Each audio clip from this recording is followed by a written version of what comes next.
What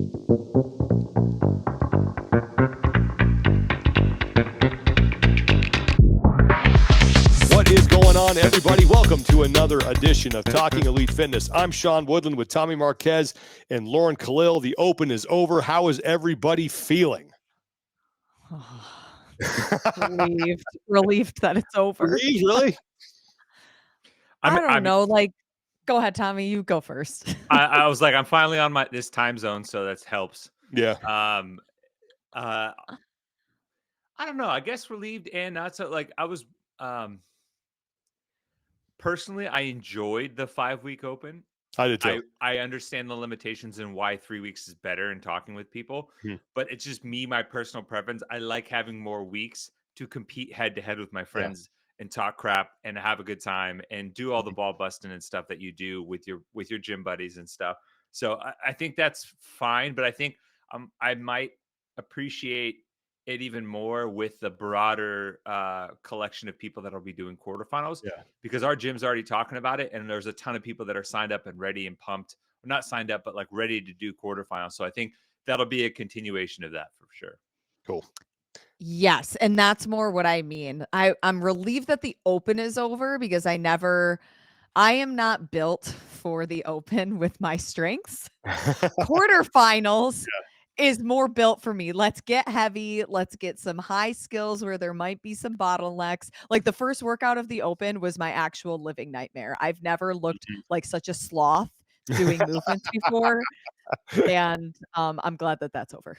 Well, both of you are moving on to quarterfinals. I unfortunately am not, although I think I would have had I been able to do week 3, but the knee just wasn't having it. So I had to sit that one out, but I do want to do that workout. I'm planning on doing it as soon as I'm able to squat somewhat effectively. So at my age, it's never effectively. It's just, that'll do.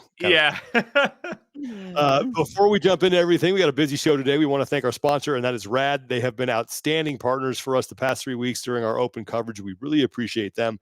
If you're watching this, you can scan the QR code on your screen to check them out. Go check out all the great gear. They were able to send some stuff to us. I'm really looking forward to trying those trainers. But they really did a good job of helping support the community. 3 different gyms that they showed up to during the 3 weeks of the Open. They started in CrossFit South Brooklyn. Lauren was there. Tommy went to CrossFit Paradiso, and then he went to CrossFit Surbiton over in London, where they did some cool Friday Night Light stuff. So check out R.A.D, man. They're just an awesome group of people, really doing the right things to the community, and could not have been happier with our partnership with them. Just a great group of people making fantastic products. So it's rad-global.com, or you can scan the QR code on your screen for more information. But we have and they're runners. I was just about to say you took. I don't run, so the functionality of using them for running just wasn't realistic for me. But they're great walking shoes, or if you're a coach, they're great shoes to be in on your feet all day. So. As someone who actually runs and uses his getaway sticks frequently, I love them. I'm actually stoked that I got a new pair because I like breaking in one pair and then using that incrementally as I break in another pair behind it, so I can rotate and kind of spread the mileage across multiple pairs. And I always like to have 2 broken in pairs. And man, the cushion on them for me and where my foot falls, fantastic. They look great. I've had a few people at our gym already convert over just because of the aesthetic too. So there you go. rad-global.com, or you can scan the QR code on your screen. Well, here's what we have on tap for today. We're going to go through our headlines here in just a second. Got some stuff to talk about. We will then bring you a portion of the interview that Lauren did with Danielle Brandon. Danielle has a documentary coming out on her called, DBE is what it's called, Danielle Brandon Energy, I believe. It's coming out that R.A.D is putting out, and I have heard nothing but good things about it. Now, I know, Lauren, you've seen it, and I think that's coming out in a week, so that should be available for 27th of March. And R.A.D is going to put that on their YouTube channel. And again, I've heard nothing but good things about it, and really looking forward to checking that out. And then our one big question of the day is going to be, what's our Open review? We're just going to spend some time reviewing what we liked about the Open and what we might have changed, and looking forward maybe a little bit to quarterfinals. And then, of course, we'll finish up with some PRs and no reps, and then the community support that we have. So let's dive into the headlines here. Our first is that we have Open winners, overall winners. Now, this is not official, although it is pretty much official on the men's side because Jonne Koski, as you look at the overall leaderboard, has been given credit for the workout win in 24.3. So he's going to finish atop the overall leaderboard for the men. And Saxon Panchik right now is 9 points back of him in second place. Jake Crouch, Luka Vunjak, and Noah Olson rounding out the top 5. And I'm just going to call this young man out because this is someone that caught he had our curiosity. Now he has our attention. In 7th place, Cale Lehman. So we'll certainly be keeping an eye on him. He was a guy who showed up, I think, week 1. And we didn't know a whole lot about him. And you always wonder, hey, can someone stay up there after 1 week? And he absolutely did. So top 10 finish for Cale. Looking forward to finding out more about him as we move through quarterfinals. But Tommy and Lauren, I'll ask you the same question. Any surprises here as far as Jonne Koski winning? I don't think I would have had him pegged as someone who would have finished atop the overall leaderboard. Given if you told me what the workouts were or what the framing of the open tests might be, then I would be more inclined to think that, yeah, just because the like his aerobic capacity and his general motor for a lot of body weight stuff and things that don't require a ton of weight, but he does have skill. So I think for most people, the limiting factor out of any of those each workout, I think the first week you just had to be able to put your head down and suffer. He can certainly do that. The aerobic capacity to get into that 20-minute time domain and keep moving with a little bit of skill at double unders, he's obviously got that. And I think the one big snafu for people is bar muscle ups under fatigue. And then doing it with just a heavy enough thruster where you don't really get to recover that much and it continues to sap you. And Jonne is one of the best at bar muscle ups under fatigue. So I guess in retrospect, it shouldn't come as much surprise, especially given that this is his 4th worldwide open workout win. So he's been able to do that even when, maybe some of the community was larger, at least in terms of registration, and there was more writing on the open. But yeah, I'm not. It's not crazy out of left field for me. Yeah. For me, it's hard to say like whether I'm surprised with people or not during the open because there's so many variables that play a part. Like you look at Noah Olson, who is also in the top, and that surprises me in the sense that he also was traveling during the open. That's another variable that like would typically add to somebody not having the best performance. So when you look at things like that and just not really knowing who's healthy, who's not healthy, are they repeating these workouts? Are they just doing it with their local affiliate? It's hard for me to say whether I'm surprised by names or not, especially at this stage. All right, let's go over to the women's side. And that's where Grace Walton right now is on top of the overall standings with 35 points. She's only 5 up on Miriam Van Roer, another athlete who, like Cale Lehman, showed up in week number 1 with her win in 24.1 with a time of 5:39. Absolutely incredible for Miriam. But not an athlete we know a whole lot about. Know that she's done some HYROX races. Talk about that HYROX here in a little bit. There's some headlines with them. But you have Annika Greer there in 3rd, Ariel Lowen and Carolyn Prevost rounding out the top 5. So Grace Walton is someone that we are hoping to talk to here soon. Get her on the show and talk about her open performance and what she's expecting to do moving ahead to quarterfinals. But definitely, Tommy, a rising star in Oceania is Grace Walton. Yeah, and you talk to some of the underdogs crew that she's a part of, and they tend to think that she's just a ticking time bomb as far as like exploding onto the game scene and showing up in a big way. And I guess it's almost become customary from the Oceania region athletes, specifically from Australia and New Zealand, is that they have some skill set to them that is highlighted very well at the games when it comes to longer events, when it comes to swimming, some of the outdoor events. Grace has already shown us that at Wodapalooza just earlier this year, just absolutely blowing away the wipeout event and kind of winning it against a very deep field there. I like that she has shown some of the general suffer capacity, but I do think that quarterfinals would be a really exciting mix for her just to see some of the heavier weights, if we get to see the skill dialed up, because the opportunity I don't think is going to get better than it is this year with, obviously Tia being an exemption. You have Car going team. You have Ellie stepping aside for this season. This is a great chance for some new people like Maddie Sturt included to do so. And the data suggests that if you win the Open worldwide, you're going to be at the games, particularly on the women's side as well. The only exception being an outlier in Sam Briggs. I'm a little more surprised on this end, but it just makes me that much more invested on this storyline for the quarterfinals. Yeah. Lauren, And when anything you to add to? Yeah, when you look at her performance at Wadapalooza as well, finishing 15th overall, she was ahead of a handful of games athletes. I mean, she was ahead of Olivia Kerstetter, Fisa Gaffi, Danny Spiegel, Emily DeRoy. So I think that was our first little taste on what she could do on a bigger stage, and to see her at the top of the leaderboard, as Tommy mentioned, I'm really excited to see where she fares in quarterfinals and the rest of the season. All right. Well, congratulations to Grace and to Jonne. They are unofficially your top athletes. Again, Jonne more or less is going to be there because he's already been given credit officially for the win. So it's going to be, barring some sort of retroactive review that turns something up, and a couple of his other performances, he's going to wind up on top. But we now move on to quarterfinals. One thing that came out of the Open, and this was announced by Brooke Wells on her YouTube channel. She made she had an Instagram post. And it was a video of her doing 24.3, and she's doing the old C-kip chest to bar pull-ups. And she said, I'm not paraphrasing, but I think it was something like, not the way that I wanted this to go. Full explanation on my YouTube channel. On her YouTube channel, she explains that shortly after Wadapalooza, she returned back to Tennessee, and there was a winter storm there. She was walking outside. She had her hands full. She was carrying, she said, all of her bags, and she slipped on ice, fell, hit her shoulder pretty hard.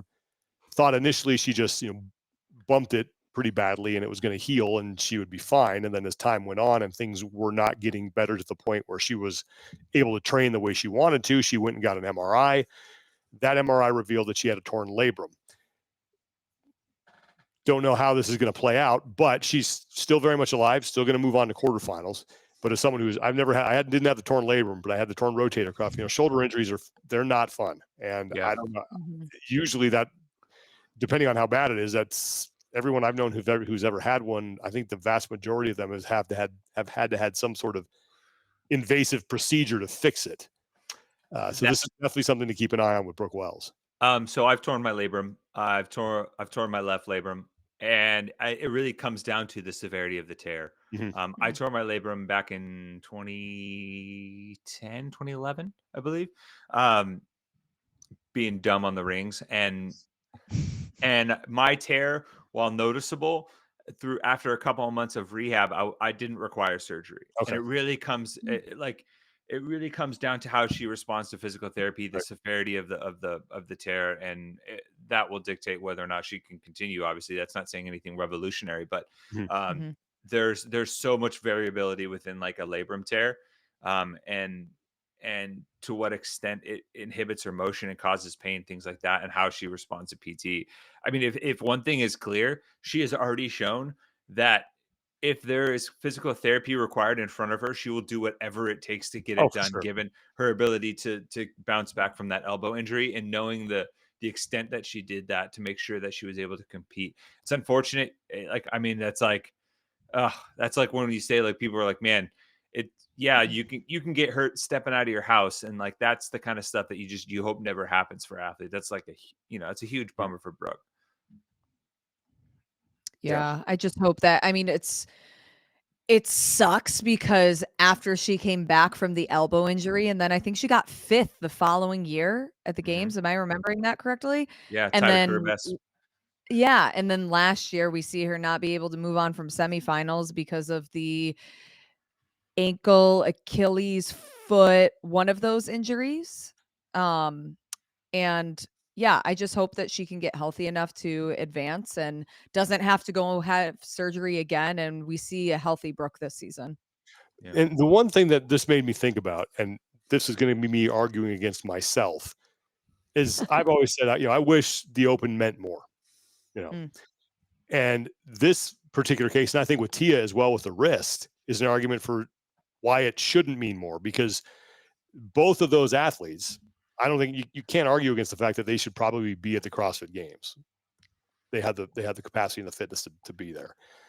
And in the old system, if we were going open regionals games, it is very likely that neither one of them would be able to make it because they just wouldn't be able to perform at 100% of the level to get them to the next stage. So this current system that we're in now allows them to kind of punt one into the stands and still be okay for the next stage.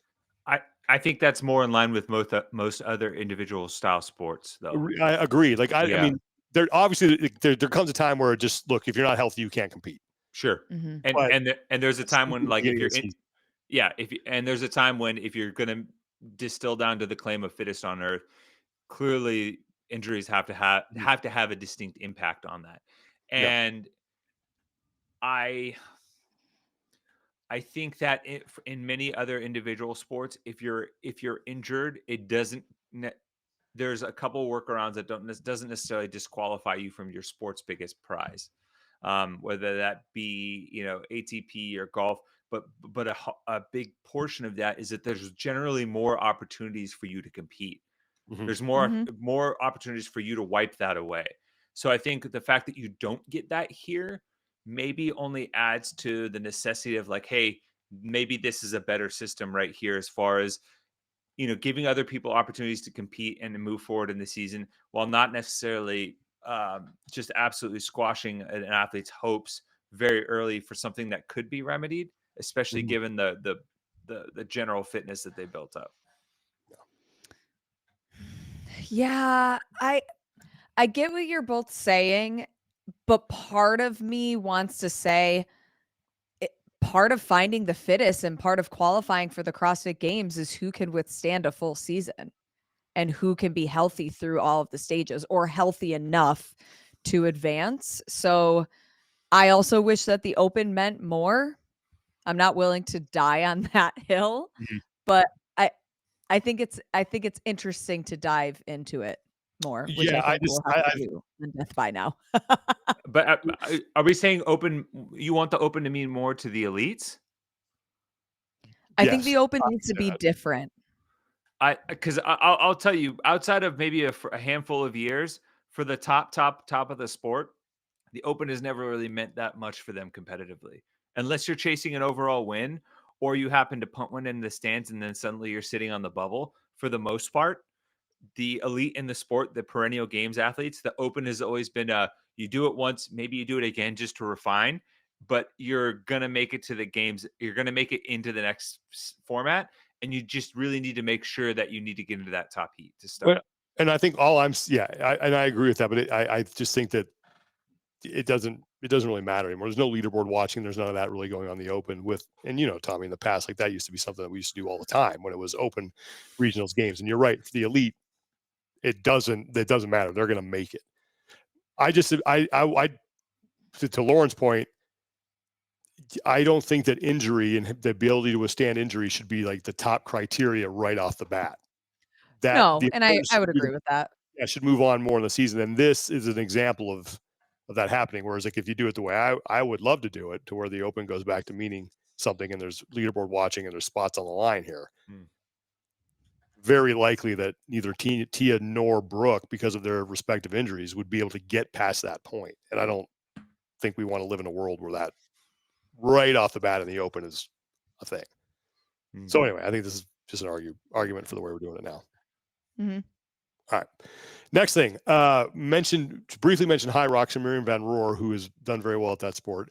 And we've talked to Christian Tetska, who's the CEO and founder of it, on this show.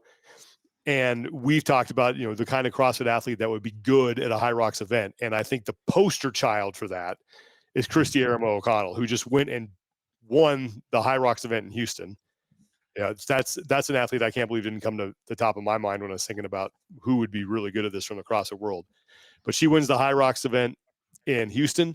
She is now qualified for the World Championships I believe they're in Nice, France. And Mal O'Brien was also there, but Mal was competing, I believe, in the pairs, the doubles, right, with her manager Cooper. And I don't know if it's out yet or not, but I know the Buttery Bros were there. Yep, they were there. So if you want to check that out in all of its buttery glory, keep an eye on the Buttery Bros channel. But I mean, I think honestly, we're going to be seeing a lot more of this. Mhm. No doubt. I mean, like you mentioned, like Kristi won it going away too. Mhm. Like she won by over 3 minutes over the next closest That's athlete. crazy. And it was so obvious once you said it. It was like, oh yeah, Of course. excellent runner, probably one of the best runners ever in CrossFit.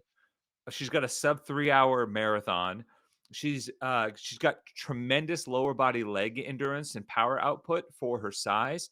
She's strong enough for an event like HYROX that they don't do necessarily heavy loads, and like she just fits that mold perfectly. And yeah, it's kind of cool to see her do that because she stepped aside from CrossFit as an individual sport, and I'm genuinely curious to see if she can go out and maybe upset some people at the World Championships then, because to me this is always an interesting eventuality that I would hope to see coming out of the CrossFit community helping develop these athletes. Is that back in the day there used to, it would be very common to hear these challenges about, hey, well, come and test your fitness against these athletes, come and do this. Like Greg used to throw out challenges for people to come to the original gym and come train, and like, hey, you think you're the fittest, come throw down. Yeah, prove it. And I think there's still going to be tons of pushback from outside the community, but I think a lot of people within it understand that like what CrossFit has done in terms of building the fittest is very unique and very legit. And now I want to see these top athletes like go pursue passions and become very good at other things, because I think it's also a testament to the broad fitness that this methodology helps you create. And I think that's also part of the prescription too of learning and playing these sports. So I think it's great. I want to see more of it, and I hope that we get to see athletes not just testing the waters but filtering back and forth as well. How do we know how Mal did? I want to say they're third. I know. I feel like I saw that, but I'm not 100% certain. Let me. I'm working on it. I'm efforting that. Well, at some point, like, don't you think Emily Rolfe has just got to smash one of these? Yes. Oh, hell yeah. Come on, that's like here, free money. Thank you very much. I'll come and Easy. mop the floor with these people and be on my merry way and see you in France. I think Jonne would crush this. I think Tia would crush it. I think Brent Fakowski would probably crush this too. Absolutely. A lot of people make a little side scratch. Little Sam Briggs too. Sam Briggs would still yeah. crush anything. Sam Briggs would crush me. He's just if you're into that, he was just a cyborg who was sent back from Skynet. Yep. From Skynet to kill Sarah Connor. Oh my god. And she just hung around and did some CrossFit. No one's proven me wrong on that yet. Just my theory. Well, congratulations to Kristi and to Mal O'Brien for participating in that HYROX event. Other things that are going on. Some sad news. Wit in London, they posted, I believe, was this today? I think this is today, as we record this on Thursday. It is with a heavy heart that we announced the closure of Wit London St. Paul's. This space has been far more than a gym for our coaches, staff, members, and extended community. It's been a home. We want to thank everyone that's visited and trained with us since our opening in 2018. Wit London was a special place for so many and was made even more special by the people that came to it. Rest assured that this is not the end for Wit. Plans are already in motion to come back bigger and better. So watch this space, and we'll be sure to keep you fully updated on the journey. This isn't a goodbye. It's a see you soon. We'd like to honor our loyal members with the final workout they deserve. And at District Battersea, I hope I'm saying that correctly, have very generously provided a space for us to host this. We invite all WIT members to join us for one last workout next Thursday, and gives the time and the location. But that's it's sad to see that, because I've had limited interactions with them, but the ones that I have had have been very pleasant. They seem like fantastic people, and hate to see this. Yeah, I've had a chance. And that facility is so cool. Tommy, you've been there, right? I haven't been. I've seen it. I haven't been inside. We went past it the time before when I was in London, but didn't have a chance to drop in and work out. But the WIT guys, I mean, Sam Kitchen, who eventually left, but Dan as well, they did a great job of not just building a retail space, but like a gym and a home for a lot of the people that coached, trained, were looking for a place to call their fitness home in London, and I had nothing but great things there. And man, it's a bummer to see that go away. You hope to see something even better rise out of the ashes of that. Yeah. Yeah, it was such a cool location, and the way that they just had the store upstairs, and then you go downstairs and they're having classes, you can use open gym space. They really created something special. So, best wishes to them in the future. Yeah. Best of luck to the Wit crew, but just wanted to get that out there because that was something that came across our radar that we thought was worth sharing. And then final two things we want to get to here are the final open numbers are in. This was from an email that was sent out by CrossFit. And the two most watched, I'm quoting from it, the two most watched live announcements in the history of the sport were CrossFit Open workouts 24.1 and 24.2, with 198,359 and 173,366 concurrent live streams, respectively. A total of 391,534 viewers watched the announcement of CrossFit Open workout 24.3 during the 24 hours after the live show, making for one of the largest audiences in the history of the Open. As far as registration is concerned, they are saying that more than 343,500 athletes from 185 countries participated in the Open, with 60% of registrations coming from outside of the United States of America. That's pretty big. And nearly 90% of participants were members at CrossFit affiliates, and 10,744 affiliates had at least one member participating. Superforce CrossFit and Porto Alegre, Brazil, had the largest contingent with 613 athletes competing. Oh Wow. my God. We need So- to have an open announcement there. Right? So I might be throwing the flag on that because I heard that there's potential that Superforce is multiple locations that were. So they were That like were- the Voltron of. that they were coming in together to like the final battle of a Power Rangers episode. But Okay. Okay. Still, They're skewing it a little, but yeah, still that's awesome. possible. It's And not confirmed, but still. And Tommy and I Okay. can both attest to the fact that one of the craziest open announcements I've ever been to was the 18.1 in Brazil. That place was nuts. Like they were hanging from the rafters in there. They were showing up hours early. It was a party. They were wrapped around the block. It was like unreal, man. So yeah, they absolutely deserve one. But that is good. I know that increase is not percentage wise what I think CrossFit originally hoped for, but it is an increase. And 343,000, I think that puts us comparable to what we had in 2015, if I remember that right. And just shout out to Mike Halpin, who is doing that work over on Morning Chalk Up. Yeah. If you guys want to do a really deep dive into the numbers, Mike did a fantastic job all open long of going through numbers and breaking things down. And you can find that over at Morning Chalk Up. But just wanted to get the final numbers out there. And that leads us now into quarterfinals. And they just released the latest Hopper email is out.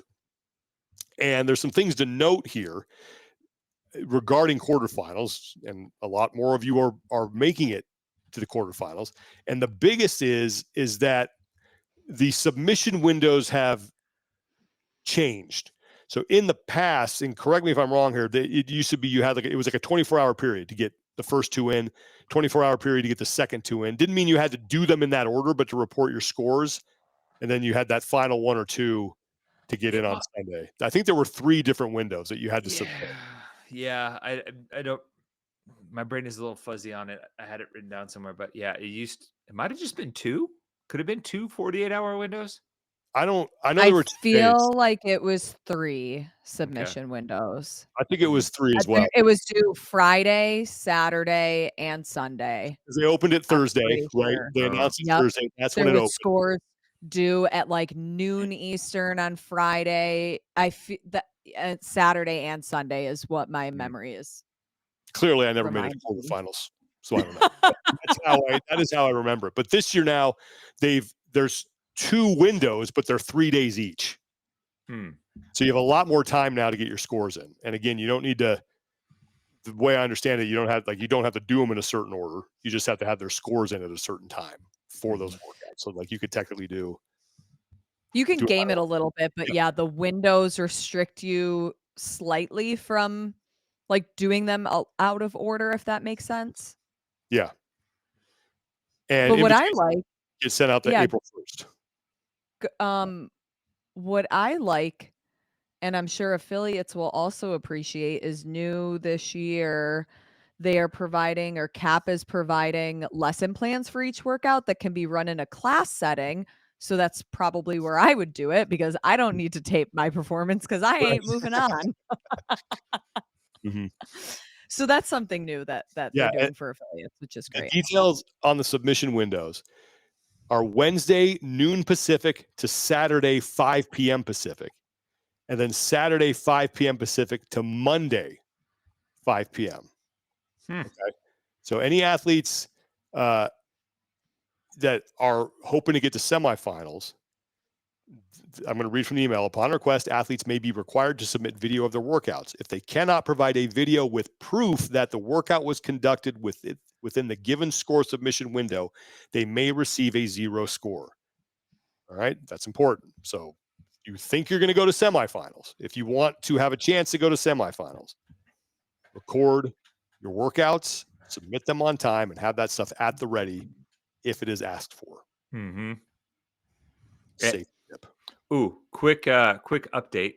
Mhm. Mal O'Brien and Cooper Marsh finished third in the mixed Oh, nice. doubles competition. So There you go. Congrats. nice job, Cooper. You know, I know you were probably, trying to keep pace, but just remember, the caboose is still part of the train too. I was going to say, we all know Oh, who the lead car on that train was. Like she, who was doing the work who there. was dragging who? Yeah. Nice job, guys. That's impressive. Third place, man. Good work. Okay, those are the headlines. Keep an eye out for that Hopper email. If you haven't already gotten it, it should be coming out there, and there's some good details in there regarding quarterfinals. And yeah, good luck to everybody who's advancing to that stage.